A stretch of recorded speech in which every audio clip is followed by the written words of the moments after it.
They took his home. They took his wealth. They took his dignity. But they made one mistake. They forced him to fight. In a city crushed under occupation, one quiet martial artist challenged 10 enemy soldiers at once. Not for glory, not for revenge, but to remind his people who they were. What happened next shocked an entire army and turned a peaceful man into a living legend. This is not just a martial arts movie. This is the true meaning of strength. This is IPMAN. In the early 1930s in the southern Chinese city of Foshan, martial arts was not just a way of fighting, it was a way of life, a measure of honor, a symbol of identity. Among all the martial artists in Foshan, one name carried unmatched respect. Ip Man. He was not loud, he was not boastful, and he never sought attention. Ip Man was a master of Wing Chun, a refined martial art focused on speed, balance, and precision. Though many fighters challenged him, he avoided public matches. He believed that true skill did not need to be displayed for applause. Ip Man lived a peaceful life with his wife and children. He was wealthy, educated, and admired by the community. Fighters visited his home daily, hoping to test themselves against him. And though he rarely accepted challenges, when he did, the results were always the same. Ip Man never lost. But peace is fragile, and history does not care about personal honor. When the Japanese army invaded China, Foshan was quickly occupied. The streets that once echoed with laughter and training sounds fell silent. Food became scarce, homes were seized, families were torn apart. The Japanese soldiers treated the Chinese people as inferior. Martial artists who once held pride were now mocked, beaten, and forced into submission. Ip Man's fortune disappeared overnight. His home was taken, his valuables stolen, his status erased. Once respected, he was now just another hungry man in a broken city. Despite everything, Ip Man tried to remain neutral. He believed that survival was the priority. He focused on protecting his family, even if it meant swallowing his pride. But the occupation grew more brutal. Japanese officers began organizing underground fighting matches. Chinese martial artists were forced to fight Japanese soldiers in exchange for food. These fights were not contests. They were executions disguised as sport. One by one, Chinese fighters entered the ring, and one by one, they were beaten to death. Ip Man watched as men he once trained with were reduced to entertainment. He watched as honor was crushed under boots. Still, he held back, until the day his close friend Lin was killed. Lin, a fellow martial artist, was forced into the ring. He fought bravely, but against armed and trained soldiers, he stood no chance.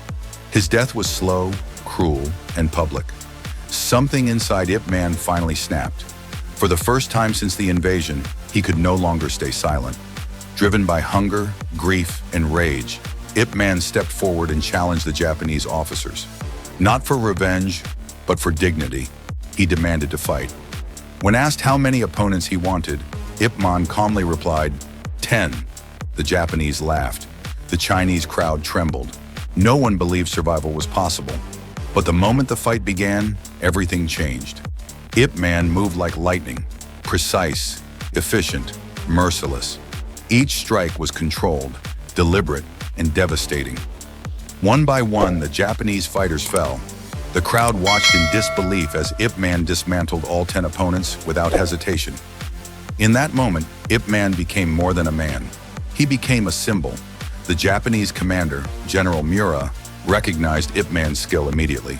Mura was a warrior who respected strength, even in enemies. He ordered Ip Man to be brought in. Mura offered him a deal: teach Wing Chun to the Japanese army and live in comfort. Ip Man refused. He would rather starve than betray his people. As punishment, Ip Man was beaten, humiliated, and imprisoned. Yet even in chains, he refused to bow. His defiance inspired others. Quiet resistance began spreading through Foshan.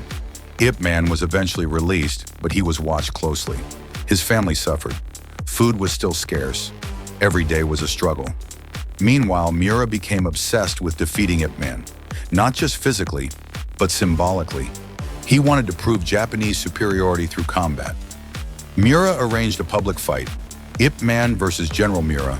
The match was designed to crush Chinese morale. If Ip Man lost, hope would die with him. Despite injuries, hunger, and exhaustion, Ip Man accepted. The fight took place in front of both Japanese soldiers and Chinese civilians. The atmosphere was heavy with fear and expectation. From the start, the battle was brutal. Miura was powerful, disciplined, and relentless. He used raw strength and military aggression. Ip Man relied on technique, balance, and inner control. The two clashed again and again. Each blow echoed through the silent crowd. As the fight continued, Ip Man began to falter. His body was weak from starvation. Blood poured from his wounds. But then he remembered why he was fighting. Not for victory, not for survival, but for dignity. With renewed resolve, Ip Man unleashed everything he had. His movements became faster, sharper, unstoppable. He broke through Miura's defenses and struck him down repeatedly. In a final burst of strength, Ip Man delivered a devastating series of blows that left Miura defeated. The crowd erupted.